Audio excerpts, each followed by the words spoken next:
মুসলমানের ছেলেরা, ও নওজওয়ানেরা, তরুণেরা, আমার মুরব্বিয়ানেরা, শুনে রেখে দিন, আমরা সাধারণ মানুষ যখন কোনো ব্যক্তিকে ভালোবাসি, সবার আগে আমরা দেখি ওই মানুষটা কেমন দেখতে, তার রূপটা কেমন, সৌন্দর্যটা কেমন।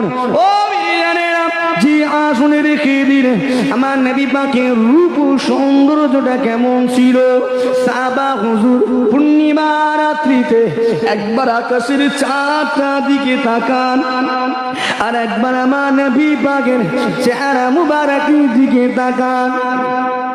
কোনটা বেশি সুন্দর?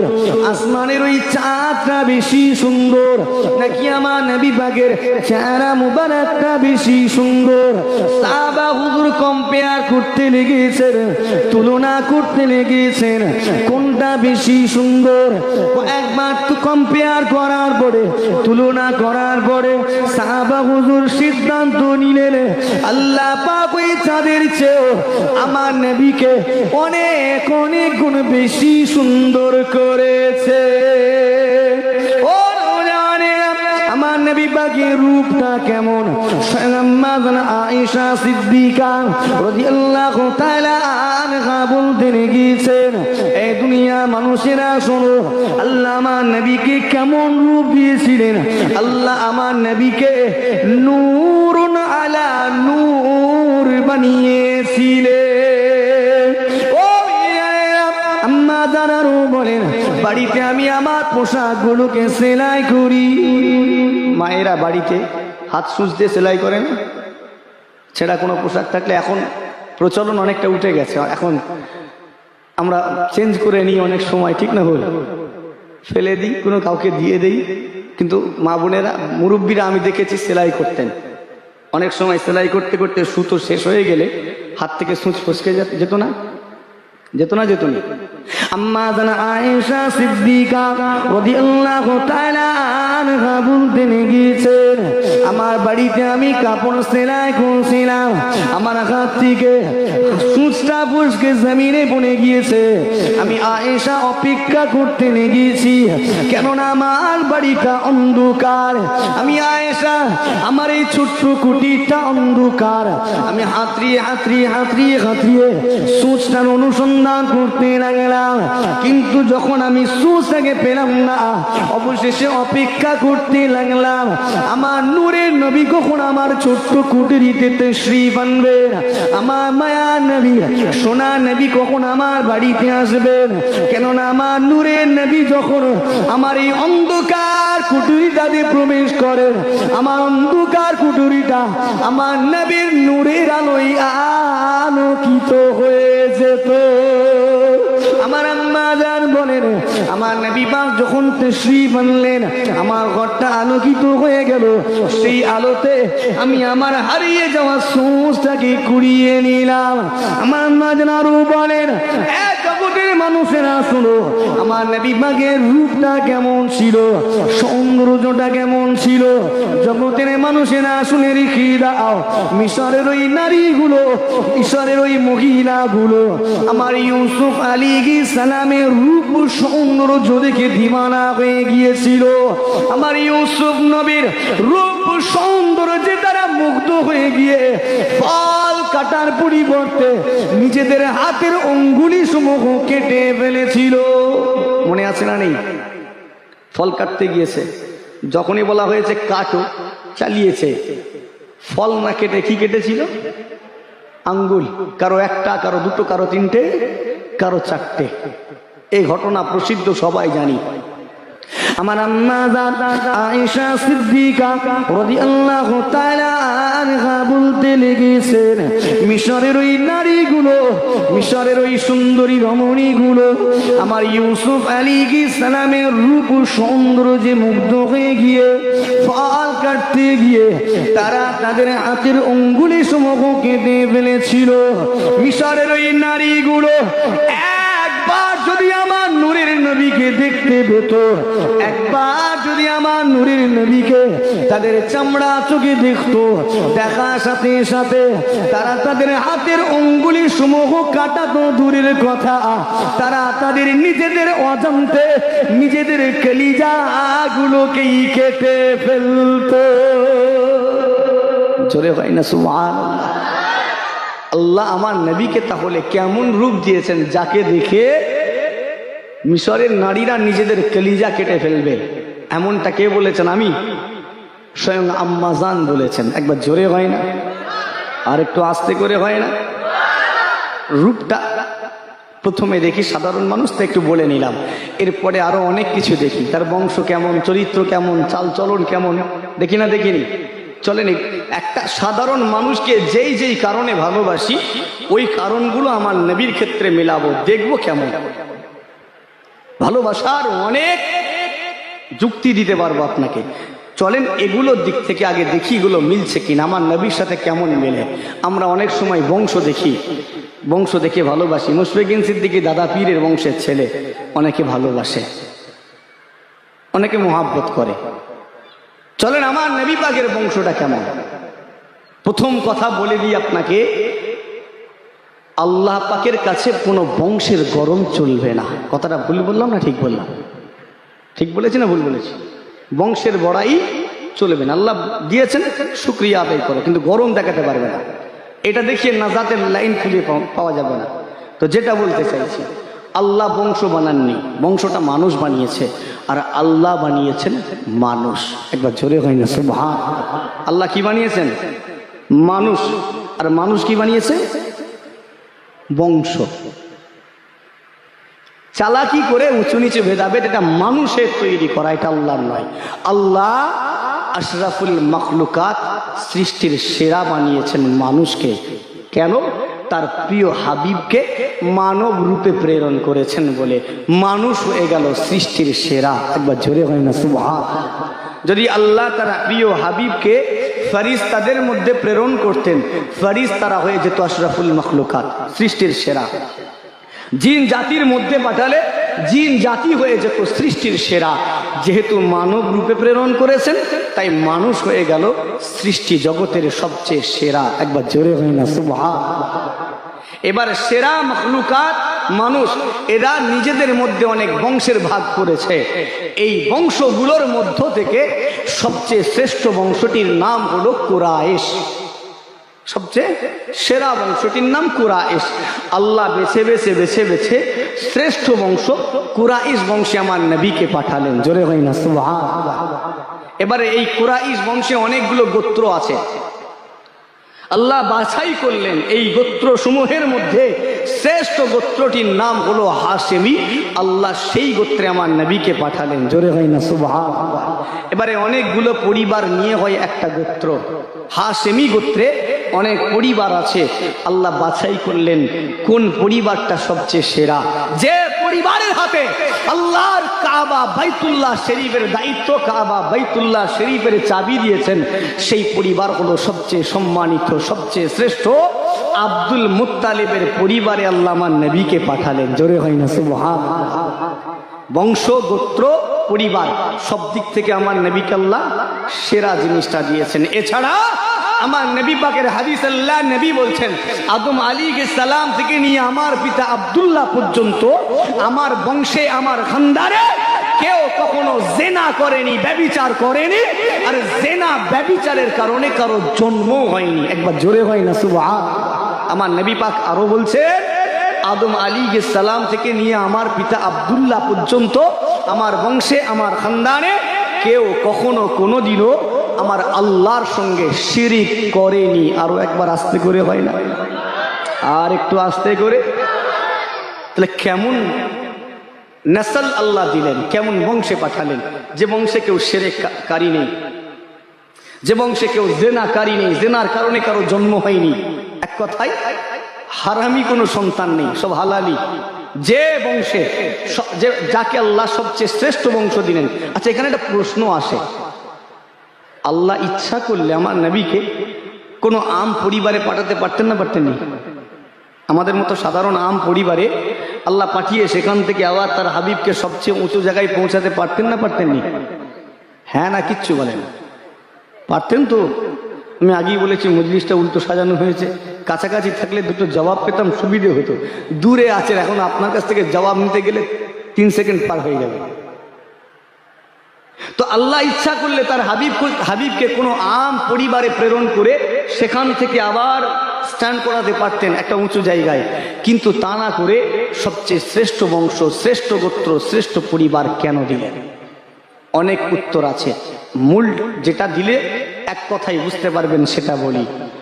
শ্রেষ্ঠ বংশ, গোত্র, পরিবার দেওয়ার পরেও একটা শ্রেণী আমার নবীকে চুপ করাতে চেয়েছিল না, চাইনি? মুহাম্মদ তুই চুপ কর বলেছিল না, বলেনি? দাবিয়ে রাখতে চেয়েছিল না, চাইনি? তোমার অভিজ্ঞতা কম, তোমার বয়স কম, তুমি ভাইপো হচ্ছ, আমরা চাচা, আমাদের কথার উপরে কথা বলার অধিকার তোমার নেই, বলেছিল না, বলেনি?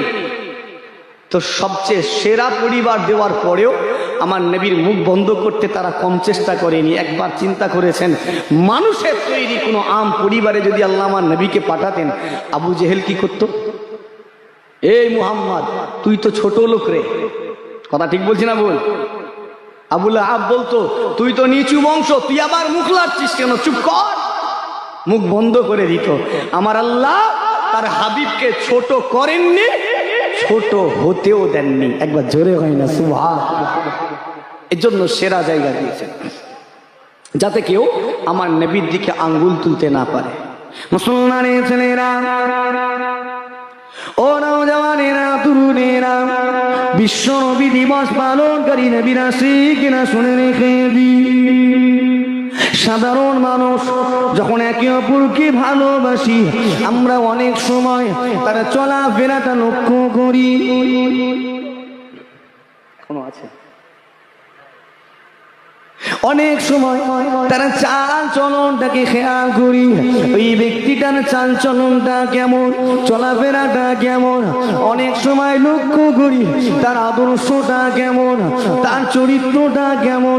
ও জি আসলে রেখে দিন, আমার নবী পাক সাল্লাল্লাহু আলাইহি ওয়াসাল্লামের চরিত্রটা কেমন ছিল, আখলাকটা কেমন ছিল। আপনার আমার চরিত্রটা এত সুন্দর, যদি আপনার আমার চরিত্রের সার্টিফিকেট নিতে গিয়ে কেউ আপনার আমার পিতার কাছে চলে যায়, তাহলে তাকে অনেক মিষ্টি মিষ্টি কথা শুনতে হয়।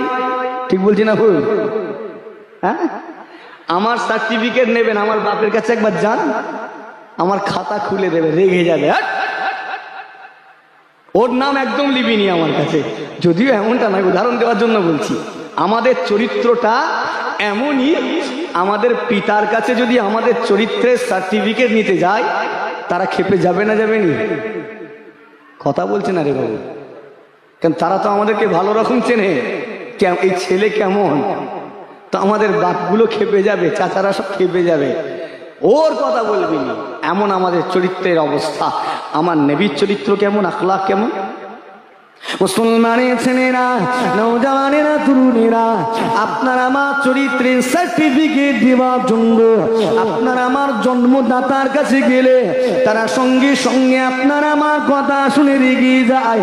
আমার নবী পাকের চরিত্রটা কেমন ছিল, জি শুনে রেখে দিন। আমার নবী পাকের আখলাক সম্পর্কে স্বয়ং আমার স্রষ্টা আল্লাহ পাক নিজে সার্টিফিকেট দান করেছেন। কোরআন শরীফটা খুলুন, আমার আল্লাহ তার হাবিবের চরিত্রের সার্টিফিকেট দিতে গিয়ে বলেছেন, ওয়া ইন্নাকা লাআলা খুলুকিন আযীম, ওয়া ইন্নাকা লাআলা খুলুকিন আযীম। আমার হাবিব শুনুন, আমি আল্লাহ পাক আপনাকে সর্বোত্তম, সবচেয়ে আযীম চরিত্রের অধিকারী বানিয়ে দুনিয়া জমিনে পাঠিয়েছি। সবচেয়ে আযীম, সর্বোত্তম চরিত্রের অধিকারী করে দুনিয়ায় পাঠিয়েছে। একবার জোরে হয় না সুবহানাল্লাহ? আমাদের চরিত্র সম্পর্কে আল্লাহ সার্টিফিকেট দিয়েছেন, কথা বলেন? দেননি, কিন্তু তার হাবিবের চরিত্রের সার্টিফিকেট আল্লাহ দিলেন। একবার জোরে হয় না? আর একটু আস্তে করে। জি হ্যাঁ, শুনে রেখে দিন আমার নবী পাকের চাল চলনটা কেমন ছিল। আপনি আমি যখন রাস্তা দিয়ে হেঁটে হেঁটে যাই, আপনাকে আমাকে দেখে অনেক মানুষ অনেক রকমের কথা বলে। দেখ দেখ, একটা ছেলে যাচ্ছে, খুব ভালো ছেলে যাচ্ছে, এটাই বলে তো নাকি? সেই কাজ তো করিনি, সেইভাবে হাঁটিনি। আমাদের হাঁটা চলা দেখলে নাই অনেক সময় গ্রামের মুরব্বীরা রেগে যায়, রেগে যায়। তারা অনেক কথা বলে, আমি সে শব্দগুলো আর ব্যবহার করছি না। মানে আমাদের নামের সঙ্গে কিছু বিশেষণ তারা ব্যবহার করে, সেগুলো আর বলছি না। অমুক ছেলে যাচ্ছে, এরকম বলে না, বলেনি? অমুকের জায়গায় আপনি যা খুশি লাগানো, অসুবিধা নেই, লাগিয়ে দেয়। এত আমাদের চাল চলনটা এত খারাপ। আমার নবী পাক সাল্লাল্লাহু আলাইহি ওয়াসাল্লামের চাল চলনটা কেমন ছিল? ও নূরেরা, জি শুনে রেখে দিন আমার নবী পাক সাল্লাল্লাহু আলাইহি ওয়াসাল্লাম যখন রাস্তা দিয়ে হেঁটে হেঁটে যেতেন, মক্কার মানুষগুলো, মক্কার মুরব্বীগুলো, বয়োজ্যেষ্ঠ ব্যক্তিগুলো আমার নবী পাকের চলাফেরা দেখে খুশি হয়ে যেত। তারা বলতো, দেখো দেখো দেখো, সবচেয়ে ভদ্র ছেলে, সবচেয়ে নম্র ছেলে আব্দুল্লাহর বেটা মুহাম্মদ হেঁটে হেঁটে চলে গেল।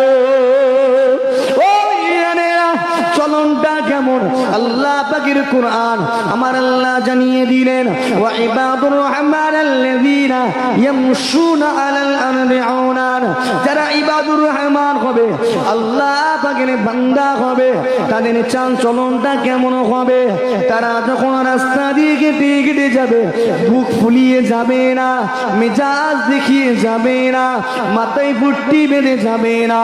যারা আমার আল্লাহ পাকের বান্দা হবে, তারা চলাফেরা করার সময় জোর করে পায়ের জুতো ঘিসড়িয়ে ঘিসড়িয়ে অহংকারীর মতো যাবে না। তারা কেমন ভাবে যাবে? আল্লাহর কুরআন আল্লাহ জানিয়ে দিয়েছেন, আল্লাযীনা ইয়ামশুনা আলাল আরদি হাওনান। তারা যখন রাস্তা দিয়ে হেঁটে হেঁটে যাবে, এদিক ওদিকে ফিরে ফিরে তাকাবে না। এরা যখন রাস্তা দিয়ে হেঁটে হেঁটে যাবে, একেবারে নম্র ভদ্র ভাবে মাথা নিচু করে হেঁটে হেঁটে চলে যাবে। মুসলমানের ছেলেরা, আমাদের চাল চলন দেখে অনেক সময় মানুষ ভীত সন্ত্রস্ত হয়ে পড়ে। ঠিক বলছি না ভুল? এমন হাঁটা চলা, এই সরে যা, আনাড়ি এসছে ঝেড়ে দেবে। ঠিক বলছি না ভুল? ভয় লাগে এদের চলন দেখলে, মেজাজ দেখলে। তেড়ে এসছে, কি হলো রে বাবা, বুকের কলার ধরবে নাকি আবার? অনেক সময় রমজান মাসে যখন এরা আবার মেসওয়াক করে, আমার ভয় লাগে কিছু কিছু মেসওয়াক দেখে। আপনাদের ভয় লাগে না? রমজান মাসে মেসওয়াক করতে করতে অনেকে হাঁটছে। মেসওয়াকের সাইজ হওয়ার কথা ছিল এক বিদ্ধা, এটাই সুন্নাত তরিকা, আর হয়ে বসে আছে দু হাত। মানে কোনো জায়গায় মারপিট লেগে গেলে না, ওটাই কাজে লেগে যাবে, ওটা দিয়ে ধরিয়ে দেবে। হওয়ার কথা কতটা বললাম? এক বিদ্যা, এটাই হলো সুন্নাত। এবারে আপনি ব্যবহার করতে করতে ছোট হবে, কিন্তু না, আমাদের অনেক একটু বড় বড় দরকার। আর হিসাব কষে নিয়েছেন, আমি সারা বছর ধরে পান, শেকড়, শান্তি, তিরঙ্গা চিবিয়ে দাঁতগুলোকে পুরো কালো করে ফেলবো, একদম বেদানার মতো। আর যখন রমজান শরীফ আসবে, একটা করে দাঁত ধরবো। 30 দিনে 30টা হচ্ছে, আর চাঁদ রাতে 2টো। কটা হচ্ছে? কটা হলো? 30 দিনে 30টা, চাঁদ রাতে 2টো, তাহলে কত হচ্ছে? 32টা। 32টা দাঁত বেদানার মতো হয়ে আছে, আর একটা করে মার্কিং করে লেছে, আজকে সামনের এই দাঁতটা ধরবো। সারাদিন ধরে লগড়াতে লেগেছে। ঠিক বলছি না ভুল? হ্যাঁ, সারাক্ষণ ধরে লগড়াচ্ছে। রমজান শরীফ মাস। মেসওয়াক করার তরিকা কি এটাই? কেমন তরিকা? কি কখন কখন করবে? সারাদিন ধরে করবে নাকি? না, 5 ওয়াক্ত নামাজের পূর্বে, ওযুর পূর্বে মেসওয়াক করো। একবার জোরে হয় না সুবহানাল্লাহ? নাকি সারাদিন ধরে লগড়াবে? কথা বলে না কেন বাবু? আমরা সারাদিন ধরে লগড়াচ্ছি। 5 ওয়াক্ত নামাজের পূর্বে, তাও কেমন? ডান দিক থেকে শুরু করো, ডান দিক থেকে শুরু করো, বাম দিক, বাম থেকে ডান, আবার ডান থেকে বামে গিয়ে শেষ 3 বার। কথা ঠিক বলছি না ভুল? হয়ে গেল, মেসওয়াক হয়ে গেছে, এবার উজু করো। না, আমাদের ওসব নয়, লগড়াতে হবে, দাগ তুলতে হবে। রমজান মাসে মনে পড়ে সতর্কতা অবলম্বন করুন। সুন্নত আদায়ের নাম করে আপনি রোজাকে দুর্বল করার চেষ্টা করছেন, এদিকে খেয়াল রাখবেন। জি হ্যাঁ, শুনে রেখে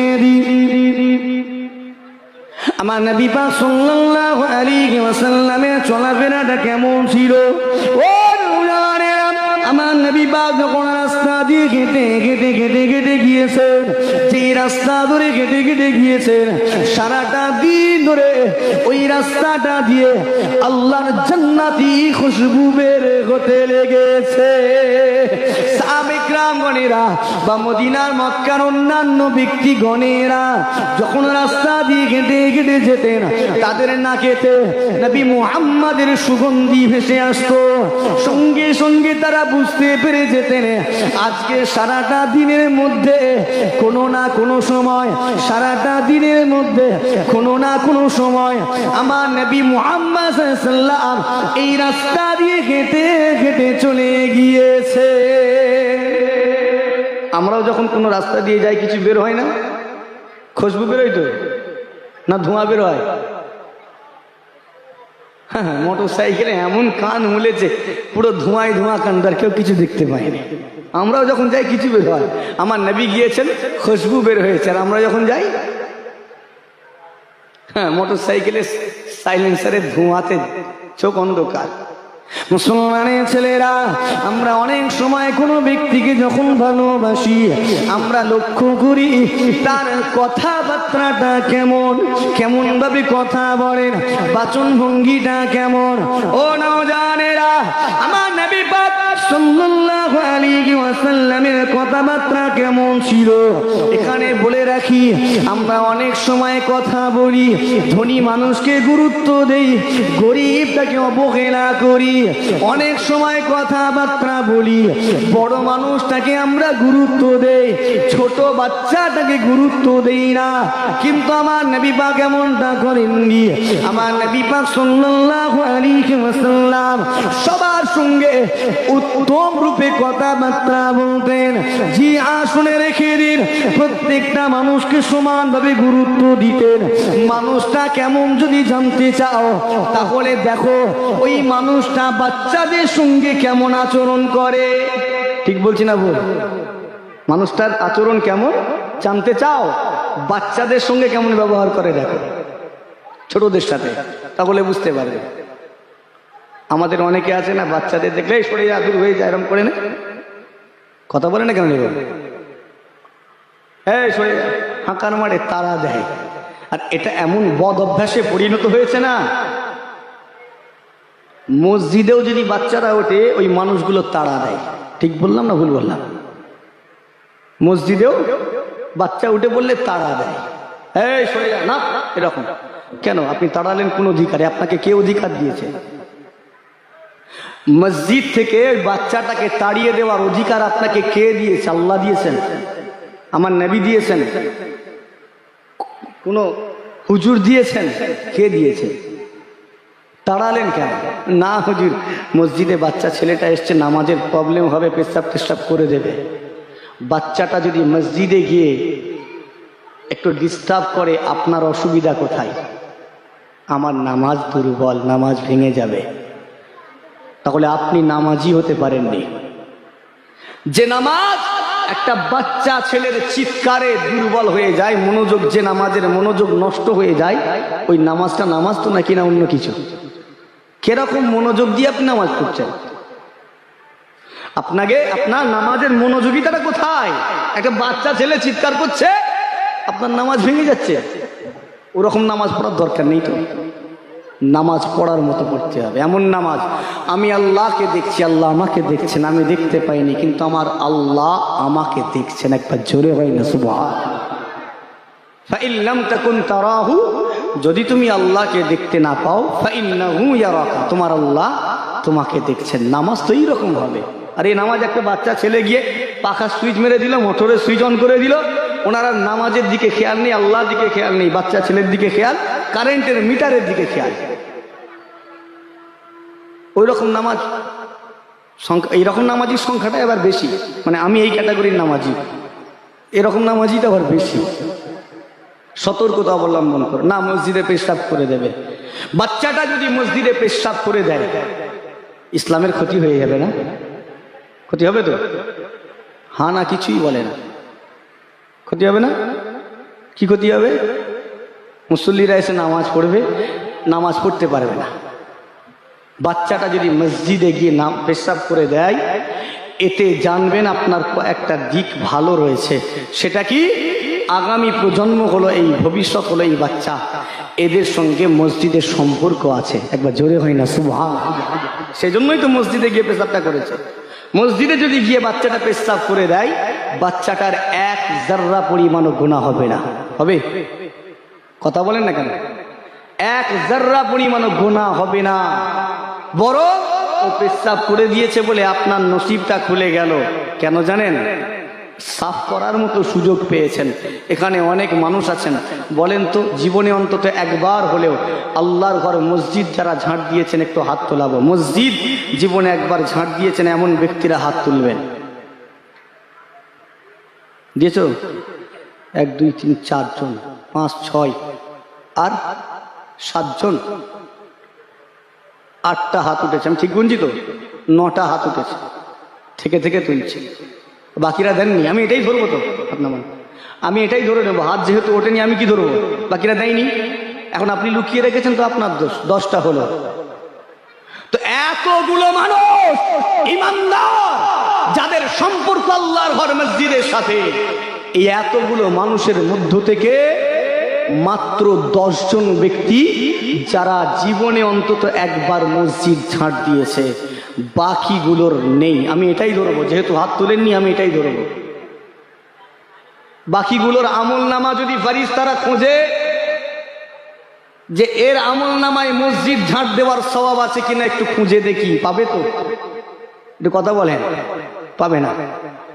মসজিদে দান করার সওয়াব পাবে, হয়তো জলসায় দান করার সওয়াব পাবে, মসজিদ ঝাঁট দেওয়ার সওয়াবটা পাবে না। এবার বলেন আপনি ভালো করলেন তো নাকি ঝাঁট দিয়ে? না না, ঝাঁট না দিয়ে ভালো করেছেন। কোনটা? ঝাঁট দিলে মসজিদ ঝাঁট দেওয়ার সওয়াব, পরিষ্কার করার সওয়াব পেয়ে যেতেন। বাচ্চাটা পেশাব করে দিয়েছে, নসিব খুলে গেছে, তুমি নসিবওয়ালা। বাচ্চাটার গুনাহ হলো না, তুমি নসিবওয়ালা। একটু ভালো করে মসজিদটা পরিষ্কার করে দাও, আল্লাহ তোমার আমলনামায় মসজিদ পরিষ্কার করার সওয়াবটা লিখে দেবেন। জোরে হয় না সুবহানাল্লাহ? খবরদার তাড়াবেন না বাচ্চাদের। ফিকার কিতাবগুলো খুলবেন, ফিকার কিতাবগুলো খুলবেন। সেখানে মসজিদে যারা কাতার সাজাবেন, নিয়ম আছে না নেই? প্রথম দিকে কারা দাঁড়াবে ইমামের পরে? কথা বলেন না রে বাবু। ইমামের পরে কারা দাঁড়াবে? বয়স্করা। কত বয়স্ক হবে? মানে একদম মুরব্বীরা নাকি? না, আমাদের ধারণা ইমামের পরে হাজি সাহেব, হুজুর, এনারা দাঁড়াবে, তারপরে গ্রামের মুরব্বী এনারা, তারপরে যুবকেরা। এরকম আমরা মনে মনে কল্পনা করে সাজিয়েছি। জি না, কেতাবে এইভাবে বলা হয়নি। পরিষ্কার ফিকার কেতাব খোলেন, ইমামের পরে কারা দাঁড়াবে? মাসলা প্রাপ্ত বয়স্করা ইমামের পরেই দাঁড়াবে। একবার জোরে হয় না সুবহানাল্লাহ?